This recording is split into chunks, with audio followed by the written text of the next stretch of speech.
À l'écoute de Sud FM, 12h dans le studio ici à Dakar sur l'ensemble du réseau synchronisé de Sen Radio. À la une de cette édition, les dates officielles pour les examens de fin d'année sont désormais fixées. Les épreuves du CFE, des baccalauréats techniques et général et le brevet de fin d'études moyennes vont se dérouler entre le 6 juillet et le 9 août. Le calendrier à découvrir dès le début de ce Sud Midi avec le ministre de l'Éducation nationale Mamadou Talla, mais aussi la réaction dépitée du QSEMS. Son secrétaire général, Abdoulaye Ndoye, déplore l'absence de concertation avec les véritables acteurs. Cri de détresse des cheminots de Thiès qui dénoncent l'absence de statut clair des travailleurs de l'actuel DBF ex-Transrail avec la création bien sûr de la société Les Chemins de Fer du Sénégal. Réaction à suivre dans cette édition d'information. Et puis hausse du coût d'une centaine de médicaments de 50 à 200%. Le syndicat des pharmaciens privés du Sénégal dénonce et décide de surseoir à la vente de ces produits concernés. Le syndicat invite la tutelle et son collègue du budget à rétablir la situation qui aura certainement des conséquences graves sur la santé. Dr Hassan Diop, le président du syndicat, sera avec Hapse Ilmanouane dans ce journal. Et puis Covid-19, la situation du jour. Le Sénégal déplore 2 décès supplémentaires et 4 cas graves d'après le bulletin épidémiologique publié ce vendredi. Et puis sur l'actualité internationale nous mènera au Mali. Le M5 face à la presse cet après-midi à 15h précise. Le mouvement du 5 juin est pressenti pour diriger le futur gouvernement en Côte d'Ivoire. On connaît désormais le bilan des affrontements survenus le 19 mai dernier entre Ivoiriens et Nigérians. 1 mort et 39 blessés. C'est le bilan en tout cas provisoire. Dans l'actualité sportive, CAN Beach Soccer, Mozambique, Ouganda et Sénégal, Maroc sont les affiches des demi-finales ce vendredi. La page culture et la revue de la presse complètent cette édition d'information mise en onde aujourd'hui par Alsan Wad. Les détails c'est après ceci. Sud Midi. Babacar Samb qui vous dit bonjour, bienvenue, merci d'écouter sur FM Sen Radio pour vous informer l'actualité que nous débutons avec donc ces dates officielles qui sont toutes connues concernant les examens de fin d'année. Le nouveau calendrier des examens de cette année donc est connu. Les 6 et 7 juillet pour le CFE, le 1er juillet pour le baccalauréat technique et le 29 juillet pour le bac général. Le brevet de fin d'études moyennes va se tenir le 9 août. L'annonce a été faite par le ministre de l'Éducation nationale lors d'un atelier de partage sur les examens. Mamadou Talla avec Abdoulaye Diop. Alors comme nous sommes dans une recherche perpétuelle de solutions et nous sommes également dans une dynamique en installant une pédagogie de la réussite, on doit à tout moment s'adapter. C'est l'objet de ces rencontres où j'ai fait venir l'ensemble des inspecteurs d'académie du Sénégal. Et avant ces rencontres, il y a eu des rencontres au niveau des 3 ministères, formation professionnelle, enseignement supérieur, où nous avons étudié, regardé, scruté les progressions au niveau donc de nos écoles. Et on est arrivé à un constat pour se dire que, vu l'impact qui s'est passé l'année dernière, vu aujourd'hui, cette année, nous sommes heureux de constater que les enseignements apprentissages se sont déroulés normalement sur l'étendue du territoire, mais il était important aussi, vu les résultats que nous avions, et la demande étant très forte, il était important de décaler la date des examens, mais tout en restant également dans l'année scolaire qui avait été définie. L'année scolaire, telle que le calendrier avait été défini, se prolonge jusqu'au 14 août. Nous allons donc organiser nos examens en donnant la chance aux élèves et en respectant le quantum horaire, et ça nous a amené donc à faire quelques réaménagements. Quelques décalages au niveau du CFE et de l'entrée en 6e, qui se déroulerait cette fois-ci du 6 et 7 juillet. Et également au niveau du baccalauréat technique, au lieu de commencer le 17 juin, nous allons démarrer le 1er donc, juillet. Et le baccalauréat général se déroulera le 29 juillet. Et nous allons terminer par le BFM le 9 août, Inch'Allah. Donc, Mamadou Talla sur le nouveau calendrier des examens de cette année, c'est le calendrier qui est connu chez les 6 et 7 juillet pour le CFE, le 1er juillet pour le baccalauréat technique et le 29 juillet pour le baccalauréat général. Retenez que le brevet de fin d'études moyennes va se tenir le 9 août. Le ministre de l'Éducation nationale, Mamadou Talla, s'exprimait lors d'un atelier de partage sur les examens concernant ce nouveau calendrier.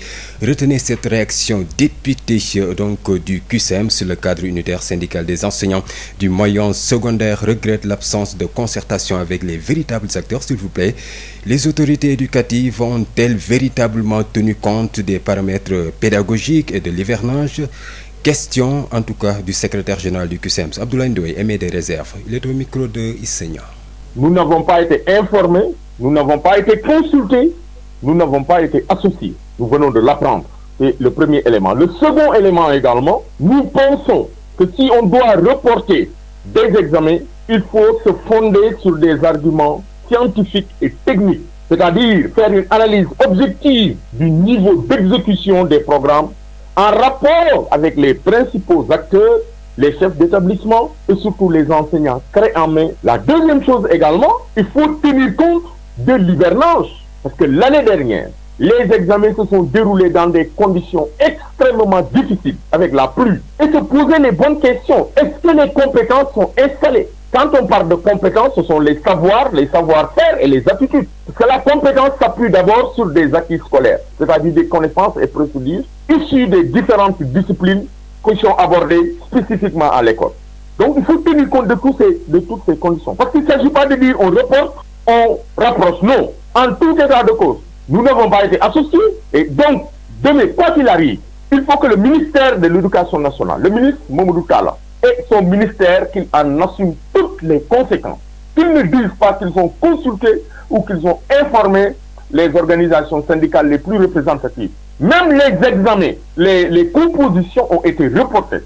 Et à notre connaissance, les acteurs n'ont pas été informés. Donc on a une cacophonie. Et je crois que cela n'honore pas. Cela ternit l'image de l'école. C'est une situation vraiment regrettable qu'on aurait pu éviter s'il y avait des concertations sincères, franches, périodiques. Et je crois également que le ministère, notamment le gouvernement du président Macky Sall, ils n'ont pas tiré les expériences de cette période de la Covid. Réaction de Abdoulaye Ndoye, le secrétaire général du cadre unitaire des syndicats, donc du cadre unitaire syndical des enseignants du moyen secondaire. Énième cri de détresse du cadre unitaire des organisations privées d'enseignement supérieur du Sénégal.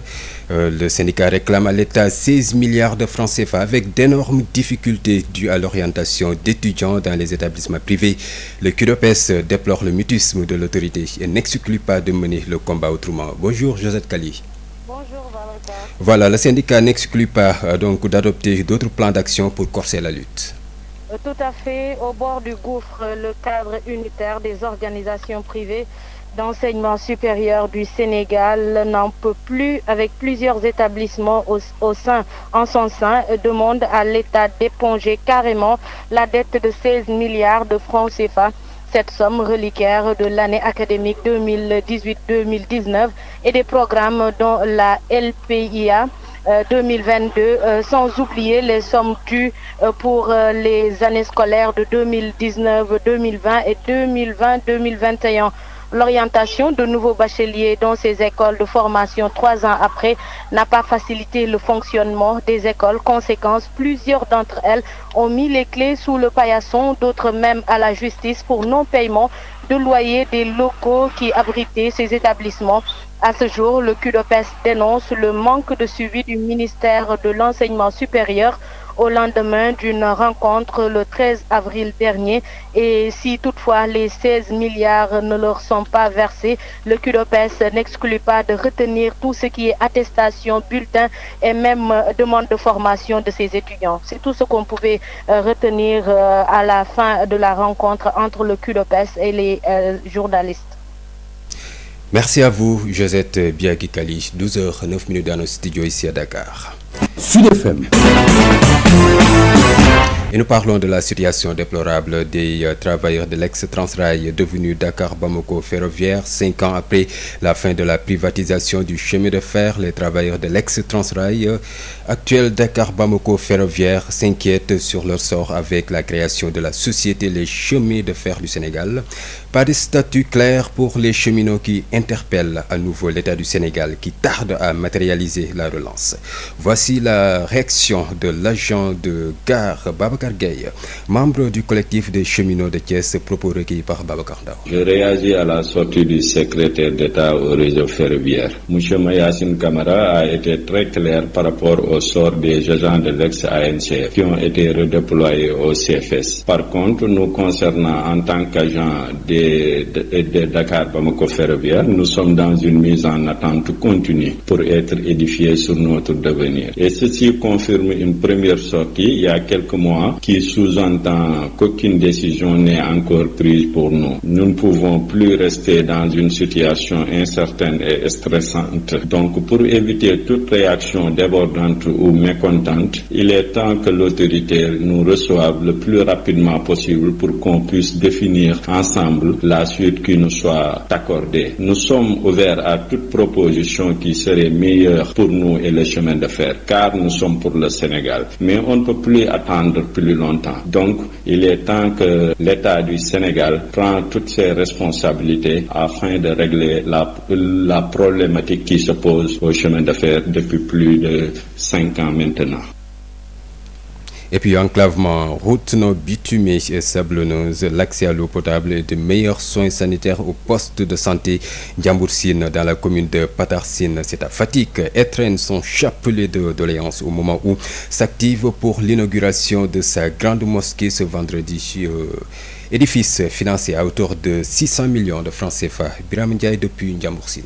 Tout n'est pas rose dans la cité religieuse de Ndiambour-Sine, malgré le fait qu'elle suit une trajectoire de modernité et une explosion démographique, des difficultés demeurent. Elles sont liées à l'enclavement de la localité qui ne dispose pas de route bitumée, une vieille doléance du chef religieux appuyée par la population et les nombreux fidèles qui y convergent pendant les périodes de Gamou. Cela s'accentue en période d'hivernage. L'approvisionnement en eau potable fait partie de ce lot de doléances. Ainsi, Serigne Cheikh Ndigal Sène demande la mise en service d'un deuxième forage dans la zone vu son développement démographique impressionnant. Sur le plan sanitaire, Ndiambour-Sine dispose d'un poste médical d'un coût de 50 millions et d'une ambulance médicalisée financée par l'État du Sénégal, mais une meilleure qualité de soins, un matériel médical performant et l'approvisionnement en médicaments sont souhaitables. À signaler que bien avant ce poste de santé, le guide religieux Serigne Cheikh Ndigal Sène avait construit une case de santé sur fonds propres et prenait en charge les frais de fonctionnement. Toutes ces doléances sont réitérées en ce moment où on inaugure ce vendredi la grande mosquée de la cité religieuse financée à hauteur de 600 millions dont 50 millions pour la participation du chef de l'État. Parlons santé dans cette édition d'information, hausse du coût d'une centaine de médicaments de 50 à 200 francs. À 200%, autant pour moi, le syndicat des pharmaciens privés du Sénégal dénonce et décide de surseoir à la vente des produits concernés. Le syndicat invite la tutelle et son collègue du budget à rétablir la situation qui aura certainement des conséquences graves sur la santé. Dr Hassan Diop, président du syndicat, est avec Habseli Manouane. Le syndicat des pharmaciens privés du Sénégal a constaté au cours de cette semaine une augmentation allant de 50% à 100%, voire même 200%. Du prix de certains médicaments. À ce jour, plus de 100 produits sont concernés et la liste va s'allonger. Ne soyez pas surpris si demain on se retrouve avec 500 produits concernés par cette augmentation. Le plus grave est que cette augmentation s'est faite en toute violation de l'arrêté 188, donc arrêté interministériel du 15 janvier 2003 qui fixe le mode de calcul du prix des médicaments et produits compris dans le monopole pharmaceutique. Donc face à cette situation grave, sans précédent, le syndicat des pharmaciens privés tient à préciser son désaccord total face à cette tentative d'augmentation illégale des prix des médicaments et décide, avec tous les pharmaciens d'officine, de surseoir à la vente de ces produits, donc des produits concernés, jusqu'au rétablissement de leur prix qui, on le rappelle, est déjà fixé par la loi. Il est important de préciser que tout médicament commercialisé sur le territoire sénégalais possède déjà une autorisation de mise sur le marché. Et il faut noter que cette autorisation de mise sur le marché est un arrêté délivré par le ministre de la Santé, dans lequel arrêté, non seulement l'État du Sénégal atteste de l'intérêt thérapeutique de ce médicament, mais également en fixe le prix. Et c'est ce qui justifie que le prix est le même au niveau de toutes les officines. Tout ceci pour dire quoi? Pour dire que la fixation ou l'homologation du prix des médicaments est du ressort exclusif de l'autorité étatique, sur proposition bien sûr de la direction de la pharmacie et du médicament, et que par conséquent, nulle structure n'a le droit, ni la compétence et encore moins la prérogative de changer le prix des médicaments. Pendant ce temps, en tout cas, la Covid-19 poursuit sa progression dans le pays. Le Sénégal déplore 2 décès supplémentaires et 4 cas graves d'après le bulletin épidémiologique publié ce vendredi. Sur les 1442 tests réalisés, retenez que 48 sont revenus positifs, soit un taux de positivité de 3,33%. Les 24 cas sont issus de la transmission communautaire, dont 20 identifiés à Dakar et 4 dans les autres régions du pays, notamment à Bignona, Keur Momar Sarr, Matam et Ziguinchor. 29 patients ont été déclarés guéris. 225 sont actuellement sous traitement. À la date du 27 mai, 446 837 personnes ont été vaccinées sur l'ensemble du territoire sénégalais. 74e Assemblée mondiale de la santé jusqu'au 1er juin, l'Organisation mondiale de la santé discute de la réforme de l'institution et de la gestion de la pandémie du coronavirus. Quelle attente pour le Sénégal? Selon Dr Mohamed Ly, spécialiste en santé publique, c'est l'occasion de plaider pour un accès équitable aux tests, aux vaccins pour éradiquer le nouveau coronavirus. Il insiste donc, le monde doit guérir ensemble ou périr ensemble, propos recueillis par Seigneur. L'Assemblée générale est placée sous le signe de lutte contre la pandémie et qu'il s'agit de mettre fin à la pandémie actuelle et de prévenir les suivantes qui pourraient survenir. Bon, on note aussi un affaiblissement de l'OMS où il y a beaucoup de tiraillements, beaucoup de conflits et beaucoup de théories complotistes qui vont jusqu'à dire que l'OMS est sous la coupe de la Chine ou bien de fondations comme celle de Bill et Melinda Gates. Et donc, les États-Unis sont même allés jusqu'à se retirer de l'OMS. Et on a noté en une année une hausse exponentielle des cas. Maintenant, face à tout cela, l'OMS a développé des initiatives. Bon, une qui est le Fonds de solidarité pour la riposte. Et l'autre, je pense que vous aviez évoqué tout à l'heure, qui est le dispositif ACT, Access to COVID-19 Tools, c'est-à-dire un dispositif pour accélérer l'accès aux outils de lutte contre la COVID-19, dont COVAX fait partie. Et COVAX, donc, c'est le dispositif qui devrait nous approvisionner en vaccins. Ce dispositif ACT, donc, a pour but la mise au point et la fabrication de produits de diagnostic, de traitement et de vaccins contre la COVID-19 et d'en assurer un accès équitable. En effet, on note quand même qu'il y a une discrimination pour ce qui est des vaccins, parce que 75% des doses administrées actuellement dans le monde le sont dans seulement 10 pays. Et moins d'1% sont répartis entre tous les pays dits pauvres à faible revenu. C'est en espérant que l'OMS résoudra cette équation de rendre le vaccin accessible à tous les pays de la planète, parce que si ce n'est pas éradiqué dans tous les pays, je pense que la pandémie ne pourra pas s'arrêter et on va tous guérir ensemble ou tous périr ensemble. Sud International. 12h18 dans le studio ici à Dakar. Même si vous êtes au Mali, vous pouvez nous écouter via www.sudfm1radio.com. Au Mali, justement, nous parlons de la situation, les M5 face à la presse cet après-midi à 15h précise. Le mouvement du 5 juin est pressenti pour diriger le futur gouvernement. Le désormais nouveau président de la transition, Assimi Goïta, a abrogé hier 5 décrets de nomination. Des colonels et le directeur de la cellule de communication de l'ancien président ont été relevés de leurs fonctions. La CEDEAO organise le 3 mai une conférence des chefs d'État pour pencher sur la situation au Mali. En Côte d'Ivoire, on connaît désormais le bilan des affrontements survenus le 19 mai dernier entre Ivoiriens et Nigérians. Un mort et 39 blessés, de nombreux dégâts matériels. C'est ce qu'a fait savoir le Conseil national de sécurité au sortir d'une rencontre jeudi avec le président Alassane Ouattara. La correspondance tout de suite. Et donc la correspondance de Justin Asselé que je vous propose d'écouter.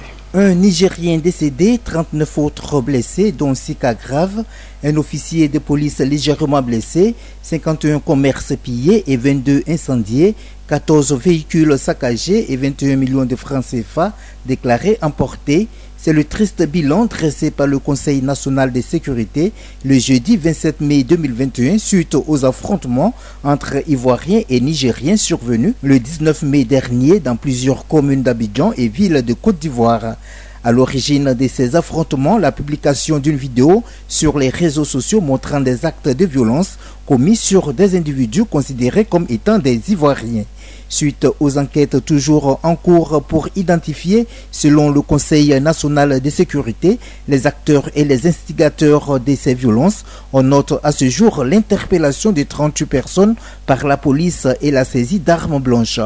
Le président de la République, Alassane Ouattara, tout en condamnant ces actes barbares d'un autre âge, a vivement demandé que des actes vigoureux soient pris en vue de mettre fin aux messages et discours haineux sur les réseaux sociaux, notamment par le renforcement des dispositifs de contrôle sur ces plateformes et l'intensification de la répression. Justin Asselé, Abidjan pour Sud FM. Et vous l'avez compris, la page sport, c'est avec vous, El Hadj Malick Ndiaye. Bonjour. Bonjour, Babacar, notre actualité sportive que nous ouvrons par le football avec la CAN de beach soccer. Les demi-finales se jouent aujourd'hui. Le Sénégal qui affronte le Maroc cet après-midi pour le compte des demi-finales de la compétitivité à Saly, Portugal. Le manager général de l'équipe nationale s'attend à un match difficile parce que les deux nations se connaissent bien, mais il faut de nouvelles stratégies pour très vite prendre le taureau par les cornes afin de se qualifier en finale devant le public sénégalais. Nous dit Ibrahim Ndiaye Chita, il est avec Moustapha Sall. On a eu l'opportunité de les rencontrer ici au Sénégal, ça fait bientôt presque un mois, où on a organisé 3 matchs amicaux qu'on a gagnés. Mais il y a une différence à un match amical et un match de compétition. Je crois qu'on va rencontrer aujourd'hui une équipe de Maroc qui sera gonflée à bloc pour au moins prendre sa revanche. Et ils savent qu'ils sont à un match d'une première qualification pour une équipe maghrébine à une Coupe du Monde de beach soccer. Ben, nous aussi, on ne se laissera pas faire. Hein? On ne se laissera pas faire. On a goûté aux compétitions internationales. L'expérience est là. Donc, on est chez nous. Donc, on n'a pas le droit de faillir, quoi. Ouais, certes, c'est un match de football. Donc, il ne faudrait pas que les gosses se mettent la pression et qu'ils sachent que, donc, ils sont encore à 12 fois 3 minutes, 36 minutes d'une qualification à une Coupe du Monde. Il faut quand même aborder ce match-là avec beaucoup de sérénité et ne pas faire les erreurs commises contre l'Ouganda sur juste un coup d'envoi, on encaisse un but. Ça amène le doute dans l'équipe. Heureusement que les garçons ont pu gérer ça, mais cette fois-ci, on ne l'acceptera pas. Et ce qu'on leur a dit, il ne faudrait pas que des situations pareilles se répètent devant nous, quoi. Parce que le Maroc n'était pas la Tanzanie. Donc nous savons là où nous allons. Les garçons sont motivés et je crois qu'aujourd'hui on va au moins surprendre le Maroc à travers une autre stratégie parce qu'on se connaît tellement bien et c'est pas la première fois qu'on se retrouve. Hein. Ça fait presque 3 fois qu'on se retrouve en Coupe d'Afrique et souvent on a eu le dessus sur eux. Donc sur le plan psychologique, on a un avantage sur eux. Mais c'est ça qu'on va en profiter pour tout de suite gérer le match, tuer le match, surtout pour le premier 4 ans. Et vraiment permettre aux autres encore de venir participer quand même à cette belle fête. Donc nous, tout ce que nous demandons, c'est de prier pour nous, qui vont quand même supporter l'équipe. Voilà.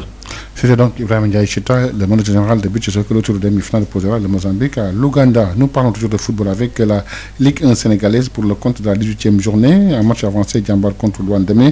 Les autres matchs sont prévus. Douane, Mbour, Petite Côte, Diambar de Louga, Niaretali, Gorée, AS Pékin, Dakar Sacré-Cœur, Casa Sport, Guédiawaye Football Club et Jaraaf Teungueth FC, Cneps Excellence qui fera face donc au stade de Mbour.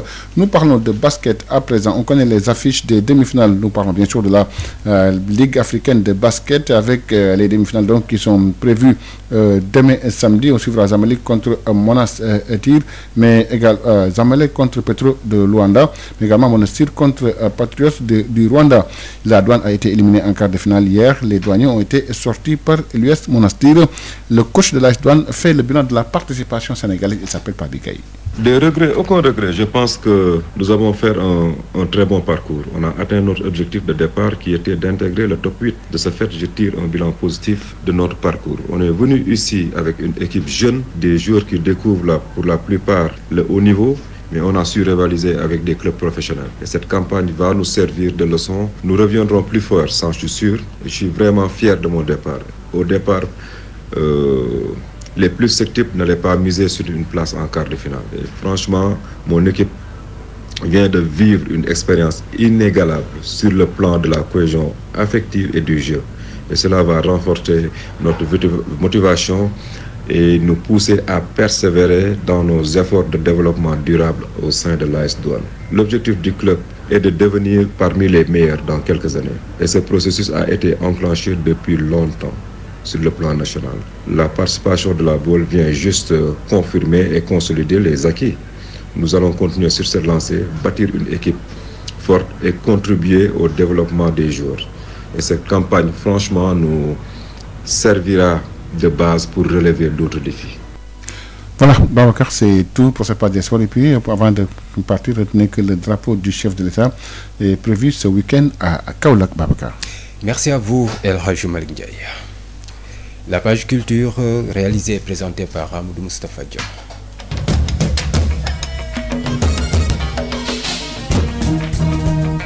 Bonjour et bienvenue dans votre journal de la culture. Atelier de consultation nationale sur la révision de la loi 71-12 du 25 janvier 1971, une loi portant sur la gestion et la préservation du patrimoine. Faut-il réviser la présente loi? Faut-il aller vers un code du patrimoine ou faut-il juste abroger et remplacer cette loi par une nouvelle? Plusieurs experts du domaine se sont penchés sur la question durant 2 jours. La loi sur le patrimoine, vieille de plus de 50 ans, a besoin d'être toilettée et restaurée selon même les termes des spécialistes. La définition des concepts dans la présente loi est primordiale et la sensibilisation à travers... Les établissements Mbaye et Frères vous ont offert la revue de presse. Babacar Samb.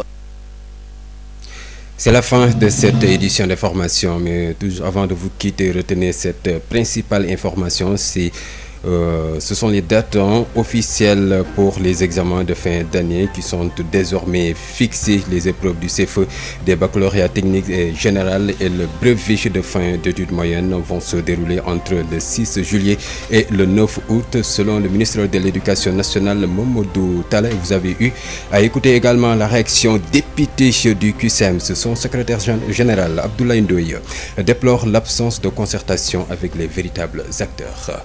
Voilà. À partir de 13h, vous aurez El Hadji Maodo Faye pour le journal Wolof. D'ici là, portez-vous bien.